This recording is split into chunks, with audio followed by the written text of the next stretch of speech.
가끔씩 우리는 우리 마음 가운데에 설명하기 어려운 어떠한 감정이 밀려올 때가 있습니다.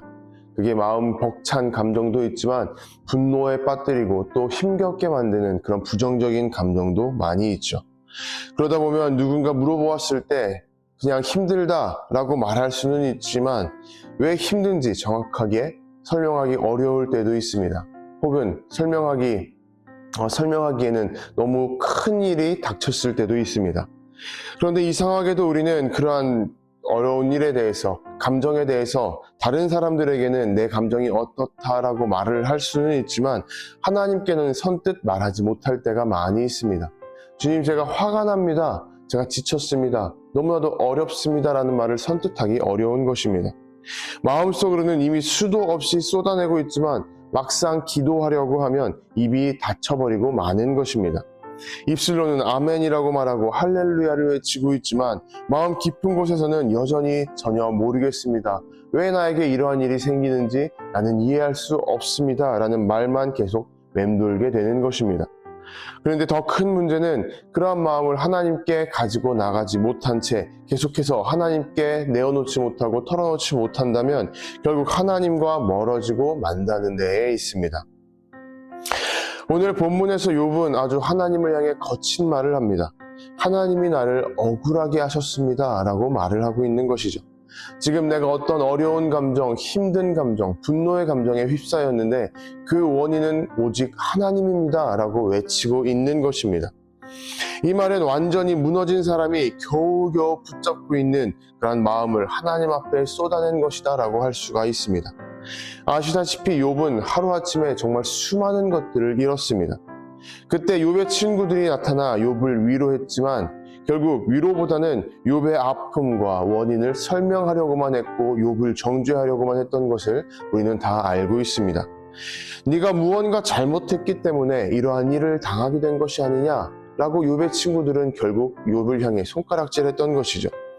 이 말이 욥에게 얼마나 큰 아픔이 되었을까요? 고난 중에 있는 사람에게 가장 힘든 것은 고난 자체 때문만은 아닌 경우가 있습니다. 자신의 아픔을 이해받지 못하거나 자신의 눈물이 너무나도 쉽게 판단을 받게 됐을 때 그 사람은 더 큰 고통과 외로움에 빠져들고 마는 것이죠. 그래서 욥은 하나님께 주님께서 나를 억울하게 하셨다라며 분노에 가득 차서 외쳤고 부르짖었던 것입니다. 우리는 이 말씀 앞에서 조금 불편한 마음이 들 수도 있습니다. 이러한 생각이 들기 때문이죠. 하나님 앞에 저렇게까지 말을 해도 되는 걸까? 라는 생각이 드는 것입니다. 하지만 성경은 욥의 이 부르짖음을 그대로 기록했다는 것을 우리는 볼 수가 있습니다. 욥이 가지고 있는 지금 거친 감정도, 욥의 억울한 탄식도 성경 안에 그대로 남겨두었다라는 사실입니다. 왜 성경은 이렇게 욥의 모든 마음과 심정을 그대로 담아두었을까요? 하나님께서는 우리의 반듯한 말을 듣기만을 원하신다던가 감사의 말만을 듣기 원하신다는 것이 아니라는 것을 가르쳐주기 위함입니다. 하나님께서는 우리의 한숨도 들으시고 우리의 질문과 의심 섞인 의문도 들으시며 우리의 억울한 마음도 들으신다라는 것을 지금 욥을 통해서 기록해주고 있는 것입니다. 알려주고 있는 것입니다. 중요한 것은 욥이 지금 화났다라는 사실만이 아닙니다. 더 중요한 것은 욥이 화가 난 마음을 가지고도 세상을 향해 나아간 것이 아니라 하나님 앞으로 나아갔다라는 사실입니다. 욥은 아무리 하나님께 화가 났다 할지라도 하나님을 결코 떠나지 않았습니다. 하나님께 등을 돌리고 침묵하며 세상을 향해 나아갔던 것이 아니라 하나님께 나아가서 나의 마음을 내어놓고 털어놓고 호소하고 부르짖었던 것이죠. 이것이 깊은 믿음의 자리라는 것을 우리는 기억하고 또 배워야 됩니다. 우리의 믿음은 이해되지 않는 상황으로 인해서 마음이 무너진다 할지라도 하나님께 나아가서 하나님께 말을 건네는 것입니다. 사도 바울 역시 로마 교회에 이렇게 권면합니다. 성령도 우리의 연약함을 도우시나니 우리는 마땅히 기도할 바를 알지 못하나 우리가 깊이 상심해서 할 말을 잃거나 욥처럼 극도로 분노해서 말을 잃고 기도를 잃게 된다 할지라도 성령님께서는 우리의 연약함을 도우시며 우리 대신 주님께 기도하게 하시고 말을 건네게 하신다라는 것입니다.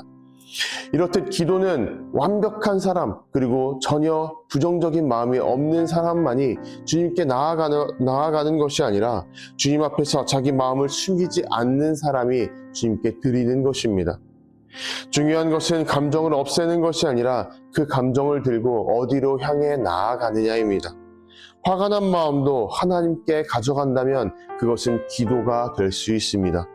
무너진 마음도 하나님께 가져간다면 그 자리는 하나님을 만날 수 있는 그러한 은혜의 자리가 됩니다. 오늘 우리 안에 설명되지 않는 어떠한 마음, 특히 분노의 마음이 있다면 그 마음을 숨긴 채 하나님과 멀어지는 것이 아니라 그 마음 그대로 하나님께 가져가 토해내어 보시기를 주님의 이름으로 도전하고 축복합니다.